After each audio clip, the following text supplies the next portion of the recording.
offsets the way forward. There have been major changes in our offsets policy. In this session, we have speakers from the defense industry of various countries who would give us an idea about the models being utilized in their countries and also point out difficulties that they assess and which could be possibly streamlined in our offsets policy. My honor to introduce Mr. Pratyush Kumar, President Boeing India and Vice President Boeing International. Thank you, Nilangela. Nitin, thank you very much for accommodating me. You know, this is very kind of you and the great opportunity to speak at this forum. Nitin wanted me to be thought-provoking, and I said maybe I'll take 5 minutes to talk about something which is really important to this community. Especially, we have the defense attaches, we have the industry, we have the policymakers all together in this forum.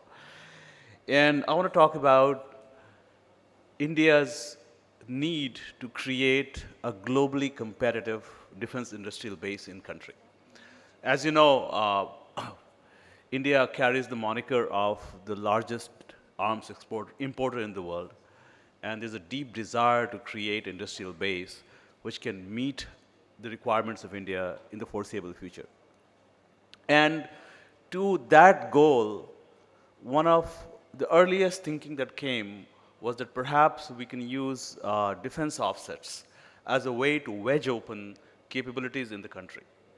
So on the face of it, you know, it's a fairly simple and compelling ideas. Multiple countries, over 40 other countries across the world, have adopted the offsets as a mechanism to kickstart industrial activity in their countries. However, every time you spend public money for private good, it comes with its own complication. And offsets is exactly that, is spending public money for private good. Roughly $11.5 billion worth of offset obligations outstanding. If you ask how much government has paid to garner that obligation, there is no good answer. I do not think anybody knows how much government of India has paid to have $11.5 billion worth of offsets. It begs the question, what's the right balance of cost for offset and what's the benefit that comes out of it? And if I go around the room, my industry players are often complaining that they have not gotten enough out of offsets. In fact, there have been high-level meetings where the Indian industry has complained that we should shove down offset the throat of OEMs. I have certainly had discussions where OEMs are unhappy because offsets are required, hundreds and thousands of pages of documents that need to be submitted, which has required unending auditing, which a small auditor's team cannot complete. Consequently, I do not know if any of the OEMs have awarded offset credit. So all of us carry a heavy burden of risk on our books. In that situation, when the original goal of creating industrial capability in India is being questioned by Indian industry, and OEMs are really burdened with heavy burden of paperwork and lots of difficulty in doing business, and a cost burden that we don't know. Is it time for us to rethink offsets? Is it time for us to say that rather than tweaking around the edges, let's fundamentally rethink how we create the industrial ecosystem in the country in a constructive manner which meets the original goals without creating this unsurmountable, complex burden on the industry, which is not helping anyone. And by the way, along the way, let's make it transparent.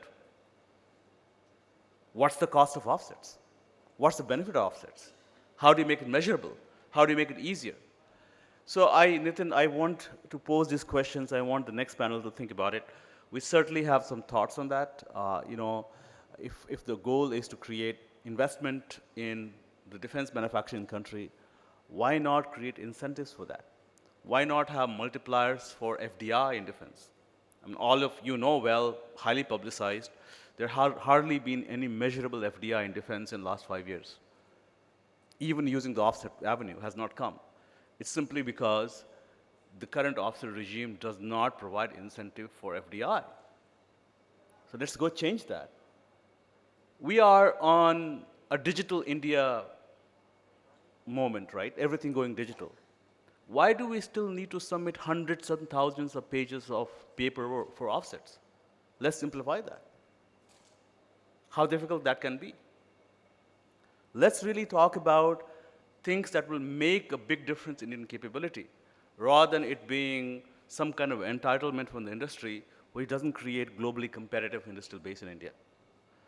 These are some of the suggestions that I want to pose. And Nathan, I want to thank you for the opportunity to raise these points. I hope the next panel will discuss and debate this. I know these are not simple questions to answer. I know it will take time, but I think the time to start rethinking has come. Thank you for giving the platform to do that, Nathan. Good afternoon, ladies and gentlemen. I'll try and keep my opening remarks brief with presentations from the senior leadership of three of our very large international defense partners, one of whom you heard earlier, Mr. Pratyush Kumar from Boeing. They will talk about their viewpoints on the problems and potential of offsets. I will keep my closing comments even briefer or not at all, so as to leave time for questions and suggestions from the audience. Let me try and flag a few points. My first point for you to consider is that quite clearly, at least as I see, the matter of defense offsets is that there are gaps between theory and practice and between hope and reality. The second point is that we should also neither forget that there was for several countries an era which I would call a before offsets era in any sector, including defense, of course, nor that technology transfusions, technology learning, and indigenization very much happened in many countries before offset began to be thought of as a magic mantra to make these things happen. So if we in India are now in the offsets era, we need to do a lot more to make practice a lot easier and narrow the gap between hope and reality. The third point I wish to flag is about policies and practice. This audience is an informed one, where a great deal is known about the way in which in a few years the theory of, or more precisely, the policies on offsets have undergone modifications since the first flagging by the government in 2005. A good part of these changes have been dictated by the anticipation of shortcomings of some aspects even before they were really put into practice. A few have come out as a result of the difficulties encountered by foreign partners, their Indian associates, MSMEs, as well as the MOD itself in implementation and difficulties of practice. I hope that my fellow panelists will underscore their experience, especially their difficulties with figuring, arranging, and executing offsets. I also hope that their own current or likely Indian major partners and the minor but also vital partners in the MSME categories will also likewise share their concerns. My hope is that we won't sugarcoat the difficulties, and I'm glad that Mr. Pratyush Kumar didn't. This conclave is, after all, an effort of the MOD and Bharat Shakti, whose byline is self-reliance in defense, and I think frank talking rarely, if ever, harms the larger cause, and almost invariably helps the very cause it seeks to solve. So, from policy to practice. In the past few years, the MOD has shown considerable awareness of the need to be agile in policy formulation, and with many wrinkles having been ironed out, there perhaps is a need for freezing policy and concentrating on some tangible and intangible aspects of practice. Let me offer an analogy, not wholly apt, but sufficiently so in my mind. The goods and services, that is the GST bill, was a long time in the making, and when it became law in July 2017, it had significant shortcomings still that were experienced in implementation. More careful thinking might have shown the problems in the drafting phases itself, but perhaps due to whatever difficulties, it wasn't adequately addressed. It is not necessary here to go into the difficulties of the GST at the level of companies, individual entrepreneurs, small marginal businessmen, service providers, and even mom and pop stores owners. A great deal of heartburns and protests resulted in introspection and amendments. We can now say that the benefits are apparent, the procedures smoother, rationalization greater, etc. Likewise, in offsets, the challenges that we have spoken about, the processes and bureaucracies that are needed for implementation, monitoring, and even for conflict resolution are problems to be solved. And in solving them, the higher purposes of self-reliance and defense cannot be lost sight of. Fundamentally, I feel technology absorption, production, innovation, and exports are about engineering and manufacturing outputs. Offsets, therefore, cannot be considered or formulated from an accounting or accountant's viewpoint. But in a sense, that has been a major factor until now. In other words, the shining hopes of offsets as a means to a very high level of self-reliance in defense hardware should not itself get trapped in regulatory swamps, as can sometimes happen. You heard Pratyush talking about it. And in one way of saying this is that the policy that ought to have launched, so to say, 1,000 ships is seen as firstly launching 1,000 forms. The hope of leveraging offsets to result in direct and indirect spin-offs is more dependent on the pull Indian R&D, Indian companies, public as well as private, and the whole architecture of Make in India than on the push we may expect foreign companies to provide. We've had good discussions on many aspects in the two earlier sessions today. We now have offset policies in place, but policies would be far from being the enabling agents in the absence of what I have been calling the lack of fire in the belly of indigenization all across, including in the services itself, to the extent that is required for India to be counted in this world. Well before the offsets era, Imperial Japan leveraged all the steps of the buy and make categories of our own DPP 100 plus years earlier to transform from make in Japan to made in Japan. This phrase is part of a paper I wrote in 2016 that examined indigenization lessons for us from the Imperial Japanese Navy's self-reliance between 1880 when it was at base zero to 1941 when it took on a superpower. In fact, by the mid-1920s, the IJN was almost wholly self-reliant for float, move, dive, fly, and fight components. They didn't know the word offsets, but the Japanese people had fire in their bellies, and they knew what spin-offs would yield. The second example is from Brazil from the late 1960s. There is a feeling in our country that it was offset policies that enabled Brazil, and specifically Embraer, to be what it is today. That is not strictly correct. The push had started much earlier, even before the Second World War, and before the setting up of Embraer in 1969. They used collaborations, as at Imperial Japan, with foreign partners, but worked hard towards spin-offs and in eyeing exports with the fire in the belly for both, that is spin-offs as well as exports. Brazil's strategic situation is quite blessed actually. It is one of the few large nations that can genuinely believe that there would be little likelihood of finding themselves in a messy war. Nonetheless, they decided a long time back that they did not want to be counted amongst the world's most valued customers for military hardware and simultaneously set themselves on the road to exports. India's strategic situation has been different, is different, and will remain different as well as difficult.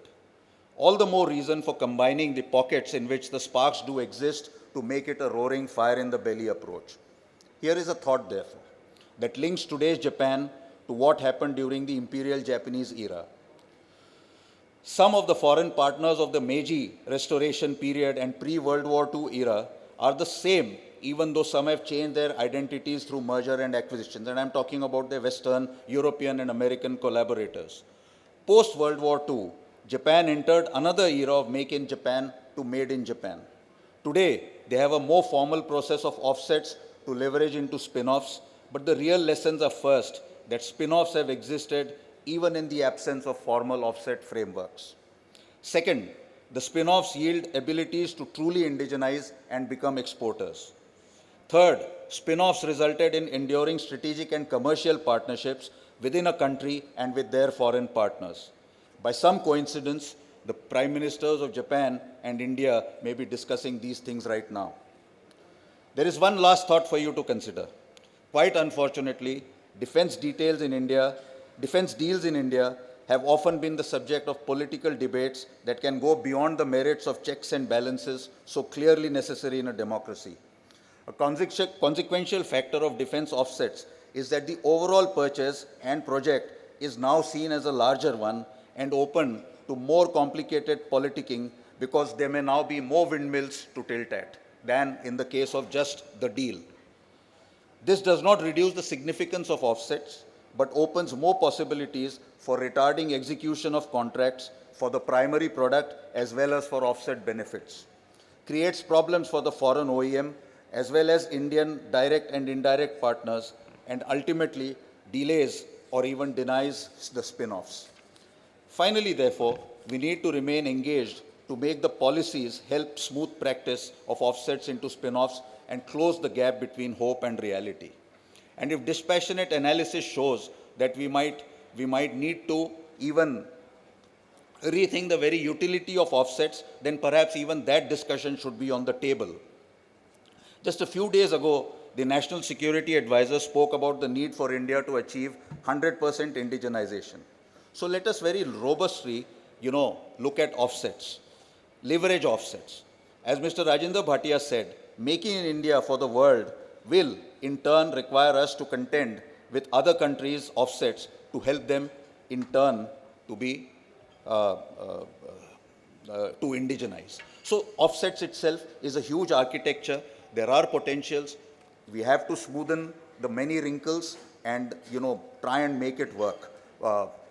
It can work. It has worked some places, but not as well as we like to imagine. So there are problems, and I hope the two companies represented here will also address this. Thank you.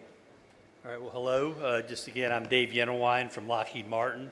I'm responsible for our aeronautics offset programs in India. Those programs are tied to the C-130 aircraft primarily. And then additionally, I do lead our corporate industrialization team for India, so I work with our other business areas that have obligations here or potentially future obligations. So it's a pleasure to be here. Thank you, Admiral. Thank you, everyone, for the invitation.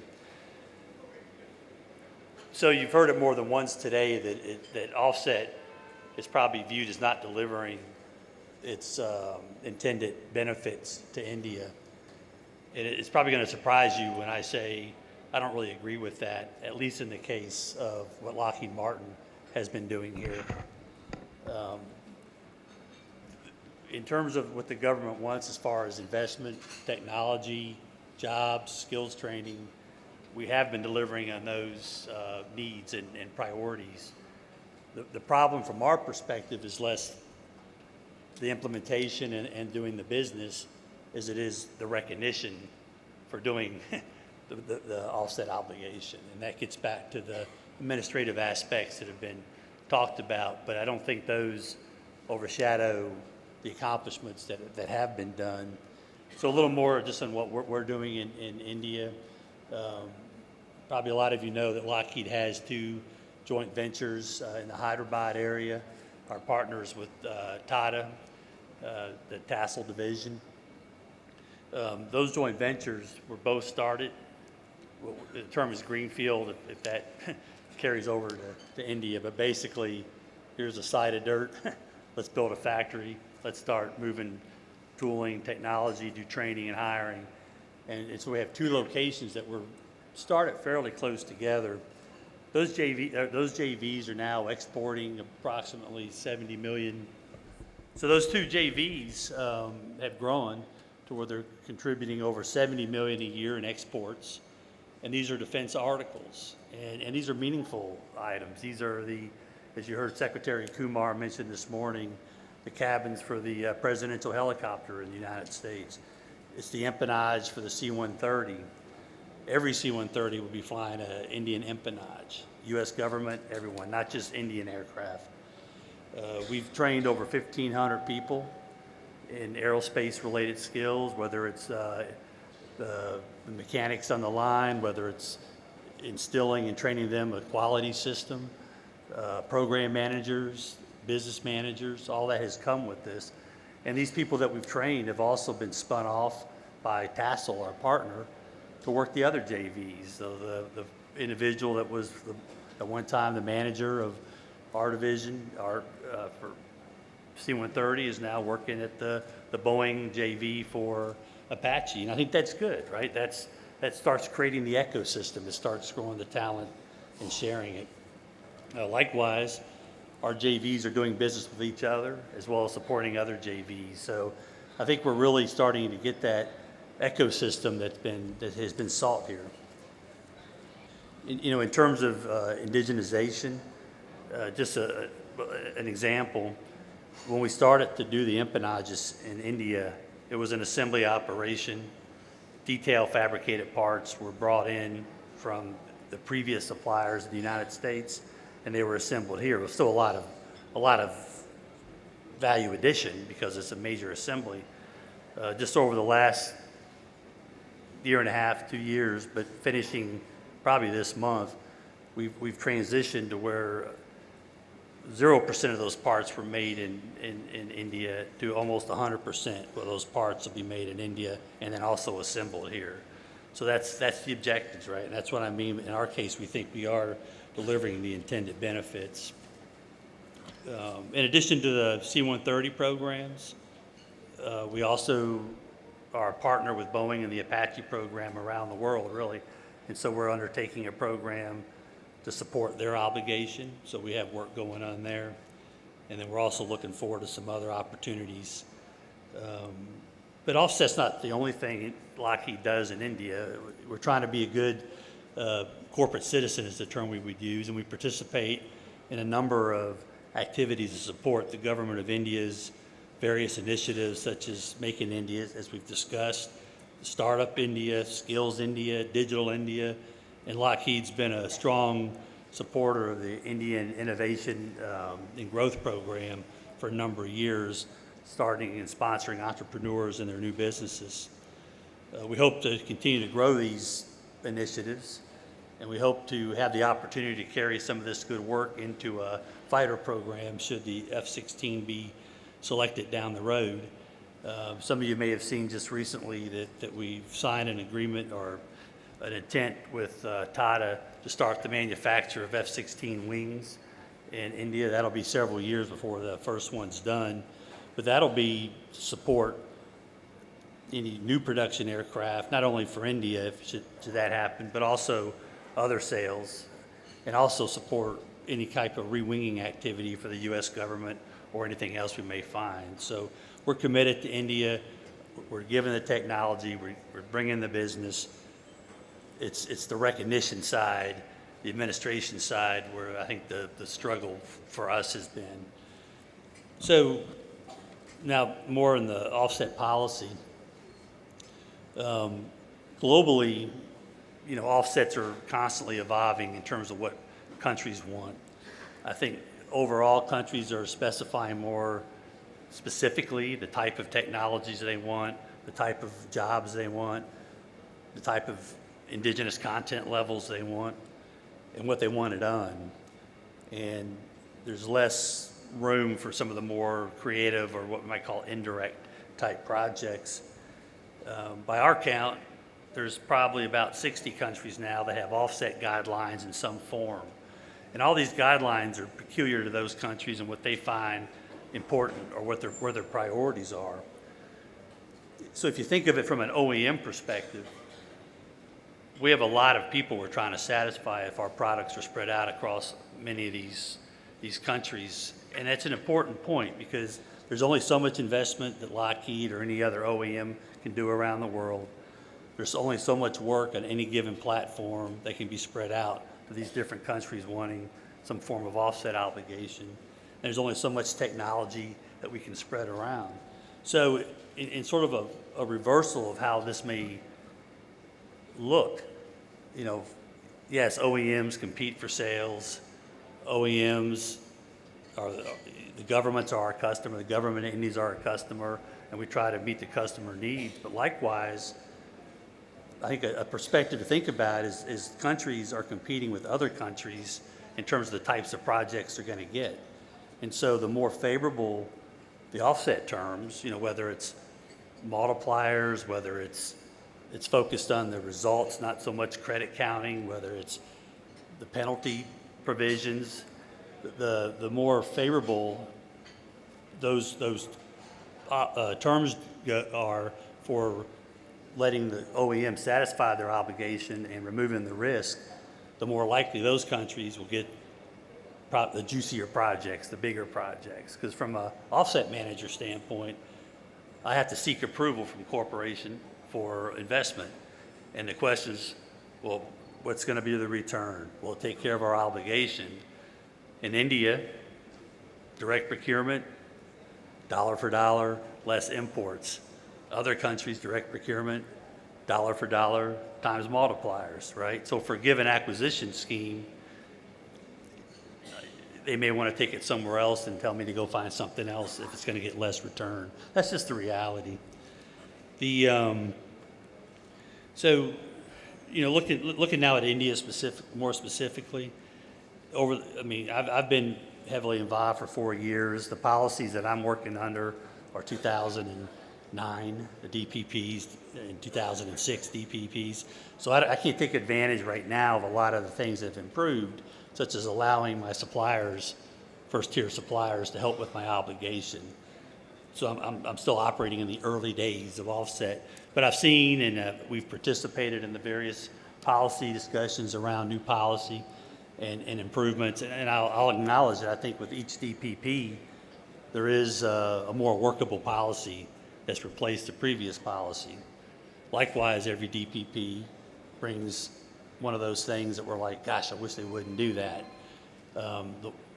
Specifically right now, the revisions to DPP 2016 are going to provide additional avenues for offset discharge. That's good, but at the same time, if you take credit for the investment, if it stays the way it was drafted, you can't get credit for any POs you place with the company you invested in. That kind of sort of defies the normal economic conditions that we would work under, right? Investment and procurement, you want both those. So those are the kind of things I think can take a second look. But overall, I do believe it's improving. And I'll also say is I know the Offset Authority, DOMW, receives a lot of criticism, but our experience is that they've also done some improvements over the last couple of years. The amount of documentation is sort of onerous, but they've streamlined it, or we've at least had luck getting with streamlining it. Claims have gone from 6,000 pages every quarter to maybe 1,000 pages every quarter. And just recently we did receive our first, I'm going to say credit approval. The word they use is verification, but that's not in the contract, but we received the first credit verification. So we're finally getting documented, I would say, satisfaction toward our end obligation. So those are improvements that we think DOMW should be recognized for having achieved. Okay, some other areas that we think could still use some work. I think just the idea of just accelerating the process, whether it's the audit, whether it's the approval of credits, whether it's the approval of new projects, just try to accelerate the bureaucracy. Likewise, I think remove restrictions. There's some restrictions in the policy that I think are really to what end, and just a couple of examples. You can only have your first tier suppliers participate in your offset obligation. Okay, but what does that really accomplish? There may be a great idea that a second tier supplier has, or there may be more opportunity a third tier supplier has. As long as it fits the guidelines, what difference does it really matter whether it's a first tier supplier or lower tier? That's going to eliminate the amount of variety we can bring to the different offset projects. Similarly, offset limit it to your supplier's share of your price or obligation. Why? I mean, maybe more of one thing is better. Why limit it at a certain amount? So, I mean, I'm sure there's a reason behind some of these restrictions, but really, to what end? It just seems unnecessary to me. And I already mentioned the one about you either get credit for investment or procurement, but not both. I think that could be something else that could be reconsidered. So anyway, that's just top level view. I'll turn the microphone over and thank you.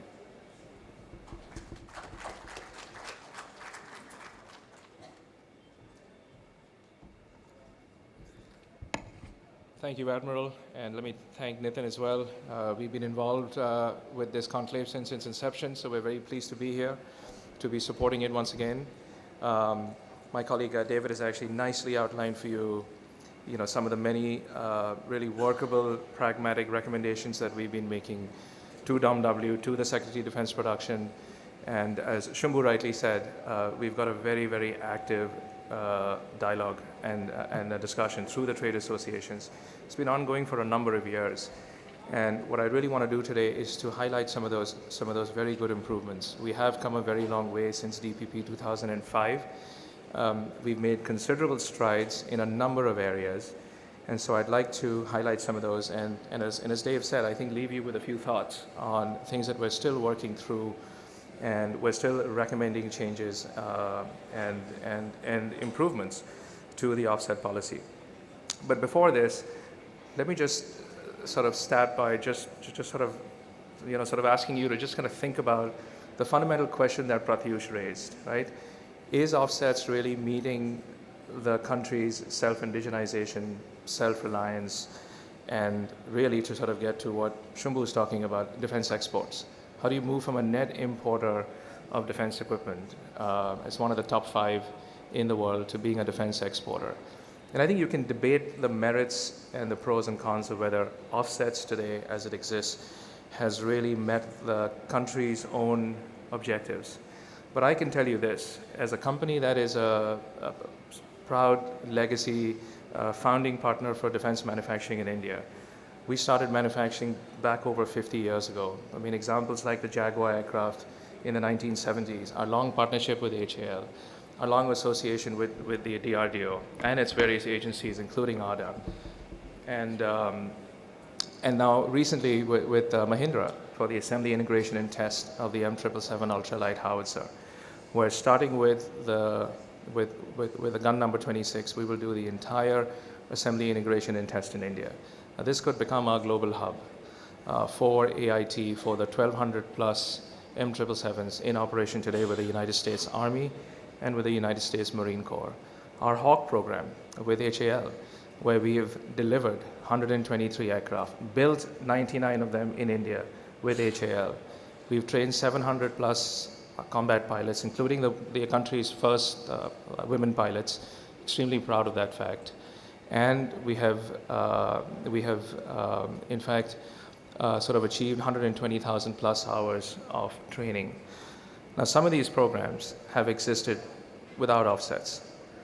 Offsets is not a panacea for industrial development, co-production, co-development, and helping India achieve its Make in India national objectives. It is one of the things that could actually result out of that. It could be a byproduct, but it's not the only policy that is driving us to do Make in India. We've been making it, really sort of making in India before it became a national objective by the Prime Minister. And we'll continue to do that where a business case exists, where we can really sort of articulate the benefit, the vision, and the overall long-term strategic vision for why it makes sense. It could be various things to be globally competitive, to achieve a much better price to win, to be able to really sort of introduce and induct very good companies, either as a DPSU or a private sector company or MSMEs, into our global supply chain. Now, we're doing that on programs like the P8, where we build our entire mission console for the mission computer here in India, in the state of Goa, with a company called Kiniko Kaman Composites. Now, this is one of our global supplier awardees, and we're doing that in India for all P8s flying with the United States Navy and with the Royal Australian Navy and the Malaysian Navy today. So that has come about as a result of offsets. So I think, we've really got a nice mix of sort of industrial programs, strategic decisions that the company has made over decades, and we've got some really nice fructified programs today that have come together that we're doing sort of in India for global programs, like David articulated, where we're really sort of reaping the benefits of this industrial participation and those industrial activities with Indian companies. So I'd like to recognize SecDP and the JSs and the team, especially DOMW, who really made some really good advances. Dave mentioned the administration of offsets. We've long been talking about the need to reduce the amount of paperwork. Let's make that as efficient as possible. Why not piggyback on the entire effort behind Digital India? Make it more efficient, make it more sort of streamlined, bring it online, bring in electronic submissions, monitoring and auditing of the offset transactions. That will make it a lot more streamlined, a lot more efficient for everybody. Straight Trading Corporation, civil offsets today are managed to STC. And STC is doing a damn good job of that, and we've highlighted that as an example. One of the other things that SecDP brought out in May of this year were the 3 additional avenues of discharge. Those included investment in specified projects, investment in defense manufacturing, and investment through specified SEBI-regulated funds. This is once again an excellent step in the right direction, but we would urge the DOMW and Department of Defense Production to please think beyond that. Think about expanding that to not just recognizing the full value of the investment in a project, but really the amount of work and the effort that actually goes into creation of those new facilities. So we might be working with a company such as Tata, such as Mahindra, who've got excellent facilities in India already. Bharat Forge is a great example. You heard from Rajinder today. But the skills development, the know-how, the know-why that actually goes into bringing up new facilities is something that should be counted as well. And it's not just the sort of the value of the investment equity that should be counted. Same thing with the defense manufacturing. You should be looking at the entire value stream and the knowledge and the know-how, the skills development and the training that we'd be bringing in to country to bring up some of those manufacturing facilities. I'm really proud to tell you that our assembly, integration and test facility outside Delhi with Mahindra in Faridabad is a world-class facility. It's one of the only fully automated AIT facilities for the M777 today anywhere in the world. I'd be really proud to show it to the Raksha Mantri and to the MOD team. This is the kind of stuff I'm talking about, where we can proudly say that that AIT facility is one of the finest in our company today. The offset approvals, Dave talked about the fact that we are now receiving correspondence. We are in a discussion with the DOMW. We're actually getting verifiable and verified claims audited. But if we can please just fast track that. If we can get from a verified to an actually approved, that'll help us greatly retire the risk off of our books and convince our CEOs and our senior leadership teams to commit to greater levels of technology investment and to make sure that we remain committed to our Make in India goals here. It's very difficult for me to stand up in front of my chief executive every 6 months and my offset obligation still sort of remains where it is. So unless we can move from a verified to an approved status, while we're still in the period of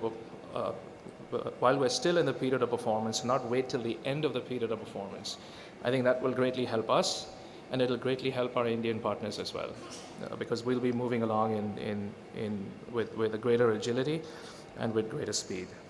Some of the other things that we've long talked about is the inclusion of our group companies, our subsidiaries, and our affiliates to be able to discharge offset on behalf of our contracting entity.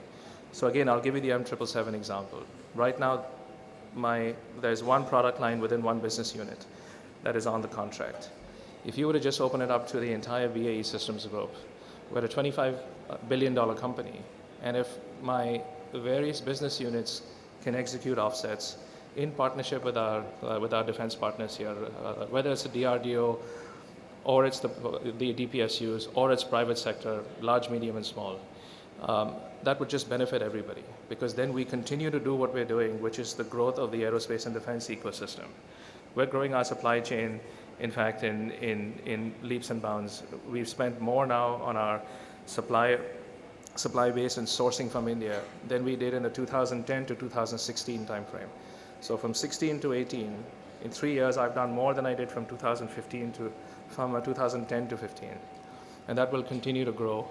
In fact, Mr. Satar Singh is sitting here. We have a really good partnership with them.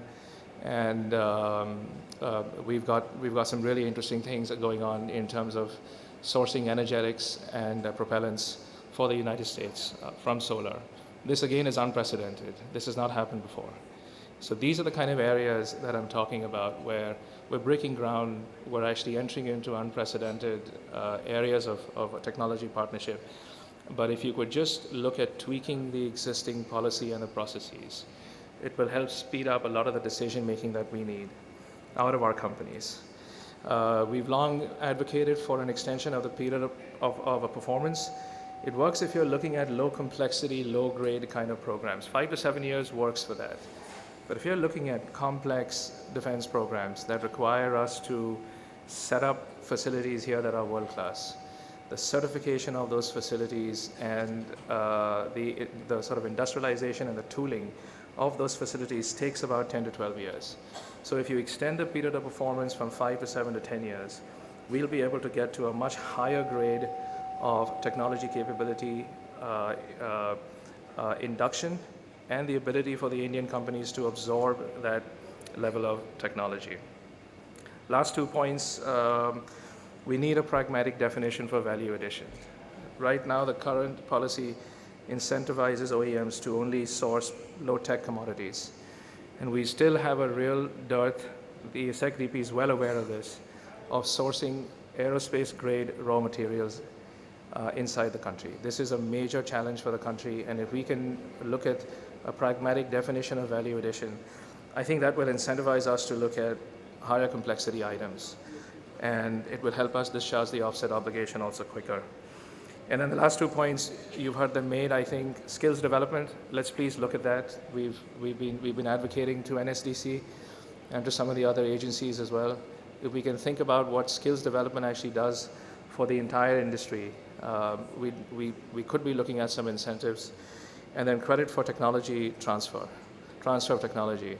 I think if I was just to use both the US and the UK examples, both countries, especially the United States today, is now looking at India with a completely different prism, with the inclusion of India as a major defense partner, to the 2+2 dialogue, to the US now really approving latest grade technology systems, weapon systems for India. Things that they're not doing with their closest allies and partners. Really kind of behooves us to look at that with a bit more specificity. Could we look at the tech transfer that's actually coming in through various mechanisms, through various programs? And if we could look at credit for TOT, I think that will really help us. So thank you for your attention, and I will hand it back to our chair. Thank you.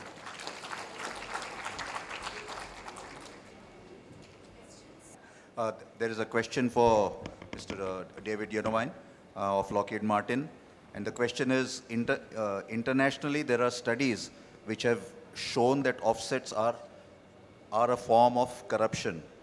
Audit process was initiated to ensure that such malpractices can be curtailed. So how do you suggest that audit processes can be fast-tracked without defeating the basic purpose? This is from Colonel Ramesh of the Defense Offset Management Wing. No, I understand the concern. I think one way that I've been thinking about is, and I'll just go to our first credit verification. We were 100% of the credits were verified, right? So in many cases, those same procurements are every quarter. I mean, it's a different ship set, but it's the same activity year after year, just more production. So in those type of situations, you verified it's a legitimate claim. All right, next month it's more production with the same people. That's probably valid, right? It's just going to stay that way through the period of performance. So I think maybe for each project, perhaps after an initial validation, maybe you could just spot check subsequent claims if it's for the same approved project versus 100% audit of every piece of paper. I mean, that would be one way. So I hope if you appreciate as to why this took so much time, and the process was, we had to basically go through this labor so that we don't have at a hindsight issues which can come up later that this is not the correct way. No, I agree, and I say I appreciate that, and I try to give some credit for that. And we have worked, I think we've worked with DOMW very closely to try to make sure we were giving them the documents the way they needed them, give the auditors everything they could possibly ask for. One thing I don't think either one of us mentioned is sometimes there are audit questions that take some explanation.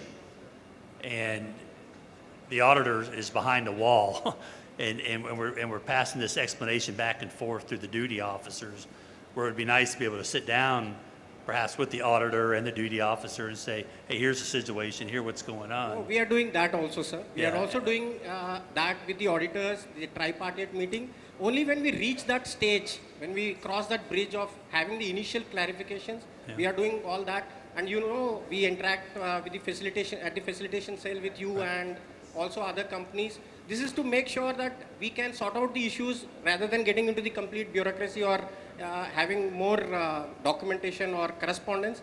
We are trying to see if we can ease out these things in a head-to-head or direct meeting procedures. Okay, no, I think that's good. Thank you. Thank you, thank you. Okay. The next question is for Mr. Khanna, and it's from Colonel Gangopadhyay. How committed are Indian companies to the Indian taxpayer while benefited out of offset policies? I guess I'll pass it on to Mr. Khanna, but I suppose that, you know, whatever be the turnover of a company, whatever component that comes from offsets will be, you know, they will have to pay tax. Otherwise, the taxman cometh will happen to them. But I'll pass it on. Sure. Yeah, so in terms of approving Indian companies, our company follows a very rigorous process. I mean, so 10 years before M777 was signed, when the LOA between the United States government and the Indian government was signed, we started the journey when we first started the campaign for the ultralight howitzer to look at a broad section of Indian capable companies. And we really put them through a rigorous test in terms of how we sort of evaluate them, adjudicate them from quality to supply chain to engineering, a really robust due diligence. And I think I can tell you with a lot of confidence that starting with Mahindra, who is our flagship partner on the M777 program to do the assembly, integration, and test, to the 38 or so Indian approved, Indian offset providers, IOPs. These are well-known companies. These are companies that are sat in the room today, many of them. These are companies that are well ingrained into India's defense and security environment and are regularly and have been regularly providing defense equipment and defense capabilities to the Ministry of Defense. And when the policy opened up to the defense private sector back in 2001, many of these companies are the ones who've got approved industrial licenses from the Ministry of Defense. So I think, you know, your question should be, I think, you know, more directed to the Ministry of Defense. But I think we and the MOD have spent a lot of time looking at a very good list of very, very capable, well-known, well-respected Indian companies that, you know, I would shudder to think that any of these companies were at any risk or any sort of a default with your tax authorities. Thank you. We've been read the Riot Act for the closing addresses and you know, lunch thereafter. But there are three questions. One is from Mr. Pradeep Gupta of the Ordnance Factories. Then there is one from General Chakravarti and one from Mr. Radhakrishnan, ex-director DRDO. What we've been told is that, you know, once the session is over lunch, maybe you can discuss it with all of us or any one of us. So sorry about the time pressures. We've been running a bit late.